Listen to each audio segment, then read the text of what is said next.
ईंट से ईंट मिलता है तो दीवार बनती है, और भाई से भाई मिलता है तो परिवार बनता है। हेलो गाइस, मेरा नाम दीपक और हमारे दीपक सत्संग चैनल में आपका स्वागत है। कहते हैं कि अगर जो व्यक्ति अपने घर में सुखी और चैन से, प्यार से, व्यवहार से, अच्छी तरह से नहीं रह पाया, मिलजुल करके आपस में जो प्यार से घर में नहीं रह पाया, तो वो व्यक्ति चाहे जहाँ भी चला जाए, वो व्यक्ति कभी भी किसी के साथ में भी रहे, वो व्यक्ति कभी भी सफल नहीं रह सकता है। क्योंकि जो व्यक्ति अपने माता पिता के साथ में, भाई बहन के साथ में मिलजुल करके प्यार से नहीं रहता, तो वो व्यक्ति बाहर जा कर के कैसे प्यार से रह पाएगा। कहते हैं कि भाई से भाई मिलता है तो परिवार बनता है। जब अगर भाई से भाई मिल जाएगा तो आपका परिवार बन जाएगा। और इसी तरह किसी गांव में दो भाई थे, और एक भाई बड़ा था और एक भाई छोटा था। बड़े भाई की शादी हो गई थी, लेकिन छोटे भाई की शादी नहीं हुई थी। तो लोगों ने, घर के सदस्यों ने बोला कि हमारे बड़े भाई के शादी हो गई है और उसके दो लड़के भी हैं, क्योंकि उसके घर में ज़्यादा खर्चा लगेगा, क्योंकि उसके दो बच्चे भी हैं और पत्नी है, और छोटे भाई के कोई नहीं है, उसका कोई नहीं है इस दुनिया में, उसके पास कमाने वाला कोई नहीं है, और उसे खर्चे की क्या ज़रूरत है।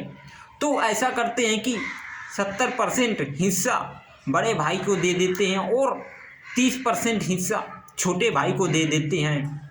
तभी बड़ा भाई बोलता है कि नहीं, ऐसा नहीं होगा, 30% हिस्सा मुझे मिलेगा और 70% हिस्सा छोटे भाई को मिलेगा, क्योंकि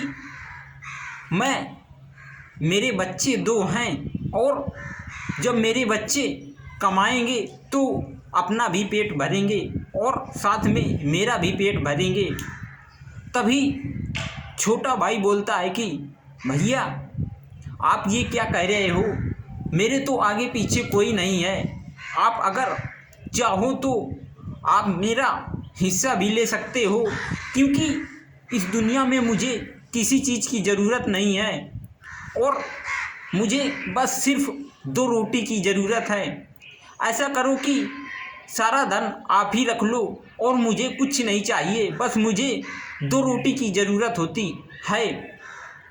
तभी बड़ा भाई बोलता है कि नहीं, तुम्हारे करने वाला कोई नहीं है, और तुम्हारे पास यदि धन रहेगा तो धन के लालच में सारे लोग तुम्हारी सेवा करेंगे।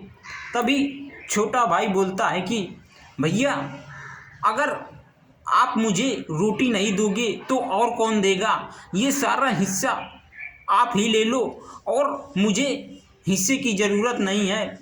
तो इसी तरह जैसे कि छोटे और बड़े भाई के प्रति इतना प्रेम होता है, तो इसी प्रकार हमारा परिवार आगे बढ़ता है। लेकिन आजकल लोग अपना अपना सोचते हैं कि छोटे भाई को कम मिले और बड़े भाई को ज़्यादा मिले। जो बड़ा होता है तो वो सोचता है कि छोटे भाई का हिस्सा भी मुझे मिल जाए तो मेरे पास और अधिक धन हो जाए, और जो छोटा भाई होता है तो वो सोचता है कि बड़े भाई का धन मुझे मिल जाए तो मेरे पास ज़्यादा धन आ जाएगा। तो इसी तरह अगर ऐसे लोग सोचते रहेंगे तो इसी तरह हमारा परिवार नहीं चल पाएगा और कोई भी व्यक्ति आगे नहीं बढ़ पाएगा।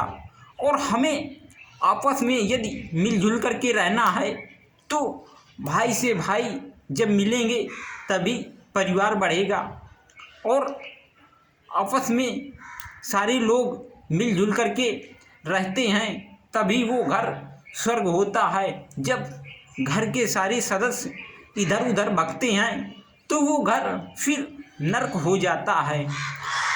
कहते हैं कि जिस घर में सारे लोग मिलजुल करके रहते हैं तो उसी घर को मंदिर कहते हैं, और जिस घर के सारे लोग बिखरे हुए रहते हैं, कोई इधर है तो कोई उधर है, तो उस घर में कभी सुख और शांति नहीं आती है।